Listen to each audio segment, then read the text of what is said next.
अनिद्रा यानी नींद ना आने की समस्या आजकल ये कितनी आम हो गई है ना। और एक काउंसलर के तौर पर हम सब जानते हैं कि हमारे पास ऐसे क्लाइंट्स आते ही हैं जो इससे जूझ रहे होते हैं। तो ये विश्लेषण एक कोशिश है एक नया नज़रिया देने की, जिससे क्लाइंट्स की मदद और असरदार तरीके से की जा सके। यहाँ हम सिर्फ कुछ टिप्स देने से आगे बढ़कर इसके पीछे के साइंस को समझेंगे, ये जानेंगे कि सही सवाल क्या हैं और ऐसी रणनीतियाँ बनाएंगे जो सच में काम करती हैं। तो चलिए देखते हैं कि हमारा रोड मैप क्या है। हम इसे 5 आसान हिस्सों में समझेंगे। सबसे पहले मेडिकल जांच क्यों जरूरी है, इस पर बात करेंगे। फिर क्लाइंट की नींद को सही तरीके से असेस करना सीखेंगे। इसके बाद हम नींद के उन 3 मजबूत पिलर्स को जानेंगे जिन पर अच्छी नींद टिकी होती है। फिर बात होगी कुछ हेल्दी स्लीप हैबिट्स की। और आखिर में हम ये भी देखेंगे कि जब सिर्फ आदतें बदलने से काम ना चले तो आगे क्या करना चाहिए। ठीक है, तो किसी भी काउंसलिंग प्रोसेस को शुरू करने से पहले हमारा सबसे पहला और सबसे ज़रूरी कदम क्या होना चाहिए? वो है ये पक्का करना कि नींद की समस्या के पीछे कोई मेडिकल कारण तो नहीं छिपा है। तो सवाल उठता है, शुरुआत करें कहाँ से? हमेशा, और ये बात गांठ बांध लीजिए, हमेशा मेडिकल जांच से। एक काउंसलर के तौर पर यह हमारी जिम्मेदारी है कि हम क्लाइंट को किसी भी बिहेवियरल स्ट्रैटेजी से पहले डॉक्टर से मिलने की सलाह दें। सोचिए, अगर कोई अंदरूनी शारीरिक समस्या है तो हमारी कोई भी टेक्निक तब तक असर नहीं करेगी जब तक उस असली जड़ का इलाज ना हो। समझ लीजिए, ये पूरी प्रक्रिया की नींव है। क्लाइंट को यह समझाना जरूरी है कि वो डॉक्टर से अपनी नींद की हर छोटी बड़ी बात खुलकर करें। खास तौर पर स्लीप एपनिया जैसी कंडीशन को तो बिल्कुल भी नजरअंदाज नहीं करना चाहिए। इसके कुछ आम लक्षण हैं, जैसे बहुत जोर से खर्राटे लेना या सोते सोते अचानक सांस का रुक जाना और फिर हांफते हुए जागना। ये एक गंभीर मेडिकल कंडीशन है जिसके लिए डॉक्टरी सलाह ही एकमात्र रास्ता है। ठीक है, तो एक बार जब ये पक्का हो जाए कि कोई मेडिकल वजह नहीं है तो अब हमारा काम शुरू होता है। अगला कदम है डेटा इकट्ठा करना। मतलब हमें क्लाइंट की नींद के पैटर्न को बहुत गहराई से समझना है। ये असेसमेंट हमें प्रॉब्लम की एक बिल्कुल साफ तस्वीर देगा, जिससे सही दिशा में काम करने में मदद मिलेगी। हमारा पहला सवाल है क्वांटिटी को लेकर।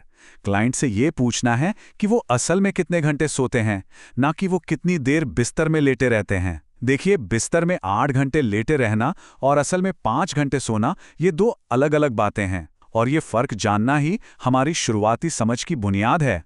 इसके बाद हमें ये पता लगाना है कि नींद आने में कितना वक्त लगता है। क्या वो बिस्तर पर जाते ही 10-15 मिनट में सो जाते हैं या फिर घंटों तक बस करवटें बदलते रहते हैं?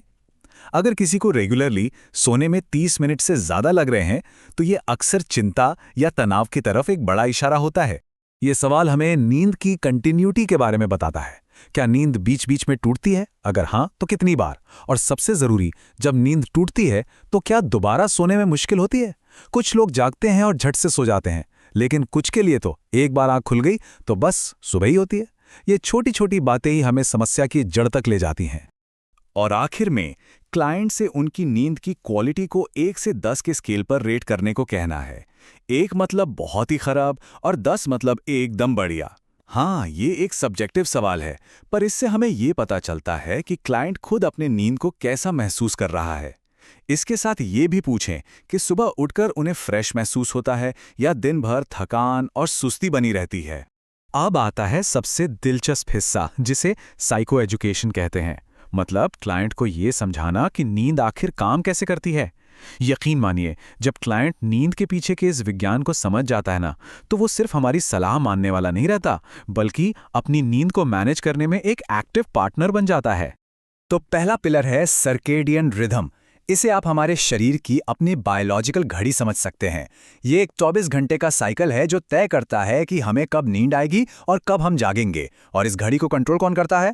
रोशनी और अंधेरा। जब आंखों पर रोशनी पड़ती है तो दिमाग को सिग्नल मिलता है कि चलो उठ जाओ, और जब अंधेरा होता है तो सिग्नल मिलता है कि अब सोने का टाइम हो गया। और इसी साइंस पर बेस्ड एक बहुत ही पावरफुल टिप है। सुबह उठने के 1 घंटे के अंदर 5 से 15 मिनट के लिए बाहर जाकर सीधी धूप लेना। और हाँ, ये खिड़की से आने वाली धूप नहीं होनी चाहिए, सीधी धूप। ये सुबह की धूप हमारी बॉडी क्लॉक को रीसेट कर देती है और नींद लाने वाले हार्मोन मेलाटोनिन को बंद कर देती है, जिससे दिन भर ताजगी बनी रहती है। अब बात करते हैं दूसरे पिलर की, स्लीप ड्राइव। इसका फंडा बहुत सिंपल है।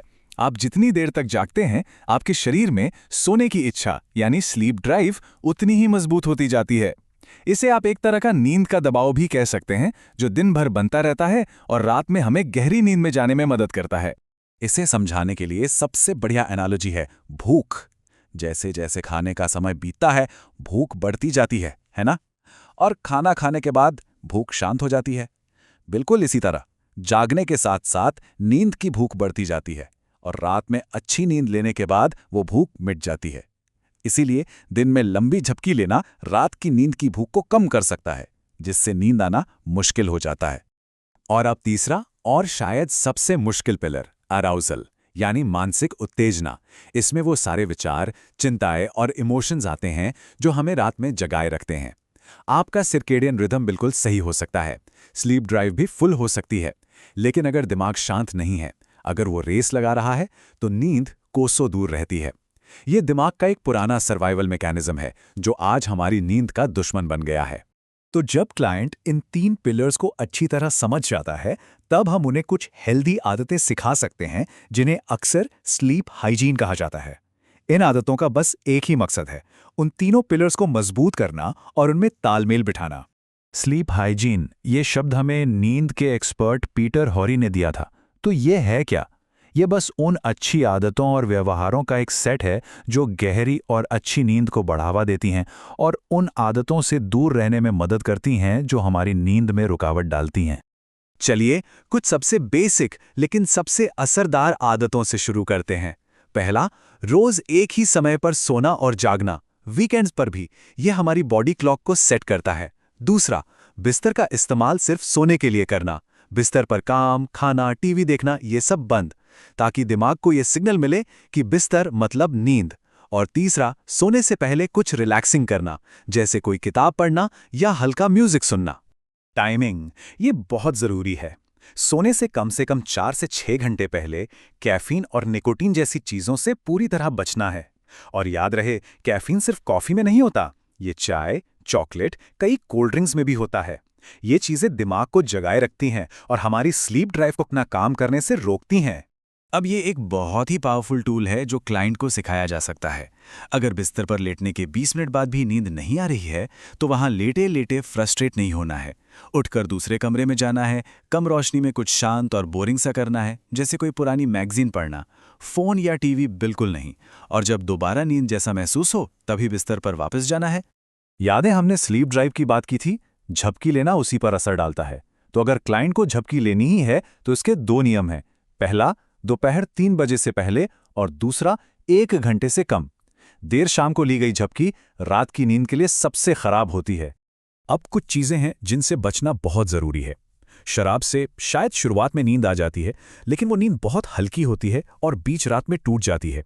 सोने से ठीक पहले भारी खाना खाने से हमारा डाइजेस्टिव सिस्टम काम पर लग जाता है, जो नींद में खलल डालता है। और सबसे जरूरी बात, रात में बार बार घड़ी मत देखिए। ये सिर्फ चिंता को बढ़ाता है और वापस सोना और मुश्किल कर देता है। ठीक है, तो अब हम अपने आखिरी पड़ाव पर हैं। लेकिन क्या हो अगर ये सारी अच्छी आदतें अपनाने के बाद भी क्लाइंट को नींद ना आए? ये एक बहुत जरूरी मोड़ है। यहीं पर हमें व्यवहार से एक कदम आगे बढ़कर विचारों की दुनिया में जाना पड़ता है। ये हमें सीधे हमारे तीसरे पिलर यानी अराउजल पर वापस ले आता है। अगर क्लाइंट का दिमाग चिंताओं से भरा है, तो एक बहुत ही सिंपल लेकिन जबरदस्त टेक्निक है। सोने से पहले अपने दिमाग में चल रही हर बात, हर चिंता को एक कागज पर उतार देना। इसे ब्रेन डंप कहते हैं। जब हम विचारों को बाहर निकाल देते हैं, तो दिमाग को एक सिग्नल मिलता है कि ठीक है, ये अब सेफ है, इस पर सुबह सोचेंगे, और मन शांत होने लगता है। अगर आपने ये सभी तरीके आजमा लिए हैं, लेकिन फिर भी नींद नहीं आ रही है, तो क्या करें? अच्छा, तो सबसे पहले हमें उस एहसास को समझना होगा। वो जो एक गहरी लड़ाई वाली फीलिंग होती है, जिसका सामना कई लोग हर रात करते हैं। ये एक बहुत ही थका देने वाली, अकेली लड़ाई जैसी लगती है, जैसे उनका अपना ही शरीर और दिमाग उनके खिलाफ हो गया हो। तो सबसे पहला कदम है क्रॉनिक इंसोम्निया, यानी कि दीर्घकालिक अनिद्रा को सही से समझना और समझाना। जब हम ऐसा करते हैं, तो क्लाइंट को ये महसूस होता है कि उनकी जो समस्या है वो असली है, और ये सिर्फ उनके मन का वहम नहीं है। उनकी परेशानी को एक नाम देना ही असल में समाधान की तरफ पहला कदम होता है। और यहीं पर नींद विशेषज्ञ मार्टिन रीड का एक बहुत ही जरूरी विचार सामने आता है। वो कहते हैं कि असली दिक्कत नींद की कमी नहीं है, नहीं, असली परेशानी है जागते रहने के खिलाफ हमारी दिमागी लड़ाई। जी हां, यही वो तनाव भरा संघर्ष है जो हमें सच में तोड़कर रख देता है। तो फिर इसका हल क्या है? हल छिपा है लड़ने में नहीं, बल्कि लड़ने के बजाय स्वीकार करने की शक्ति में। ये बात इस पूरी पहेली को सुलझा देती है ना? मतलब जितना कोई जागने से लड़ेगा, उनका शरीर उतने ही स्ट्रेस हार्मोन्स छोड़ेगा और वो और भी ज्यादा जाग जाएंगे। ये तो ऐसा हुआ जैसे कोई पेट्रोल से आग बुझाने की कोशिश कर रहा हो। इससे नींद और दूर भाग जाती है। तो अपने क्लाइंट को रात के लिए ये एक सरल सा मंत्र अपनाने की सलाह दें। मैं जागा हुआ हूं, कोई बात नहीं, ये ठीक है। ये छोटा सा वाक्य ये सोने के दबाव को, उस प्रेशर को हटा देता है। और जैसे ही ये लड़ाई खत्म होती है, शरीर की जो अपनी सोने की दुड़ाल प्रक्रिया है, उसे काम करने का मौका मिल जाता है। चलिए अब उन 6 जरूरी सिद्धांतों को समझते हैं जो हमें शांति भरी रातों की तरफ ले जा सकते हैं। सबसे पहले तो क्लाइंट को यह समझाना जरूरी है कि कभी कभार नींद खराब होना ये बिल्कुल नॉर्मल है। ये इस बात की निशानी नहीं है कि वो टूटे हुए हैं या उनमें कोई खराबी है। नहीं, ये बस एक तनाव भरे दिन की तरह है जो किसी के भी साथ हो सकता है। और ये हमारे सबसे मुख्य संदेश को फिर से दोहराता है। जागने की स्थिति को स्वीकार करना ही उस चिंता और दिमागी बेचैनी को कम करने का सबसे बड़ा जरिया है। इसका मतलब है कि जोर जबरदस्ती छोड़ दें और बस जो हो रहा है उसे होने दें। थका हुआ महसूस करने और नींद आने के बीच का फर्क समझाना बहुत जरूरी है। क्लाइंट को बिस्तर पर तभी जाना चाहिए जब उनकी आंखें सच में भारी हो रही हों, और जब इस आदत को हर सुबह एक ही समय पर जागने के साथ जोड़ा जाता है तो शरीर की अपनी घड़ी सेट होने लगती है। अपने क्लाइंट को ये तकनीक सिखाएं कि अगर रात में चिंता वाले ख्याल आते हैं तो उन्हें धक्का देकर भगाने की कोशिश ना करें, बस उन्हें देखें। जैसे आसमान में बादल गुजर रहे हों, बस उन्हें गुजरते हुए देखें, उनसे उलझे बिना। ये एक बहुत ही जरूरी बात है। कभी कभी सांस लेने के व्यायाम जैसी आराम देने वाली तकनीकें भी उल्टा असर कर सकती हैं। कब? जब उनका मकसद नींद को जबरदस्ती लाने का हो। ऐसा इसलिए होता है क्योंकि उनमें भी एक कोशिश, एक प्रयास शामिल होता है। और जैसा कि हम आगे देखेंगे, प्रयास से सतर्कता आती है, कोशिश करने से दिमाग और जाग जाता है। नींद तो तब आती है जब हम कोशिश करना ही छोड़ देते हैं। जब बिस्तर सोने के लिए अच्छा परफॉर्म करने की जगह बन जाता है तो हमारा दिमाग उसे आराम से नहीं बल्कि संघर्ष से जोड़ने लगता है। अपने क्लाइंट की उम्मीदों को सही दिशा देना बहुत जरूरी है। उन्हें समझाएं कि ये कोई जादू की छड़ी नहीं है, कोई ऑन ऑफ स्विच नहीं है। ये एक हुनर है, एक स्किल है जिसे सीखने में प्रैक्टिस की जरूरत होती है। इस सफर में अच्छी रातें भी आएंगी और कुछ मुश्किल रातें भी, और ये बिल्कुल ठीक है। ये इस प्रक्रिया का ही एक हिस्सा है।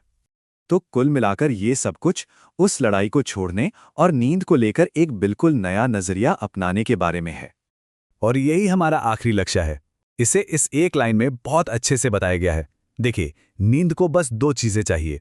एक, दिन में इतनी देर तक जागना कि नींद का दबाव बन जाए, और दूसरा, रात में सोने के लिए 0 एफर्ट यानी शून्य प्रयास। इस सेशन को इस एक विचार करने वाले सवाल के साथ खत्म करें। ये ध्यान को सोने की कोशिश करने से हटाकर एक ज्यादा आसान लक्ष्य पर लाता है, आराम करना सीखना। क्योंकि जब कोई आराम करना सीख जाता है तो नींद अक्सर खुद ही आ जाती है। ये टेबल पुरानी और नई सोच के बदलाव को एकदम साफ साफ दिखाती है। नींद से लड़ने के बजाय जागने को स्वीकार करें, कोशिश और तकनीकों के बजाय शून्य प्रयास करें, और सोने के लिए अच्छा परफॉर्म करने के दबाव के बजाय आराम करना सीखें। ये इन सभी सिद्धांतों का एक बेहतरीन सार है। और हाँ, अंत में ये जरूरी बात हमेशा याद रखें, ये सामग्री सिर्फ एक बुनियादी गाइड है। ये किसी भी तरह से प्रोफेशनल डॉक्टरी सलाह की जगह नहीं ले सकती। जिन क्लाइंट्स को लगातार नींद की समस्या हो, उन्हें हमेशा डॉक्टर से सलाह लेने के लिए प्रोत्साहित करें।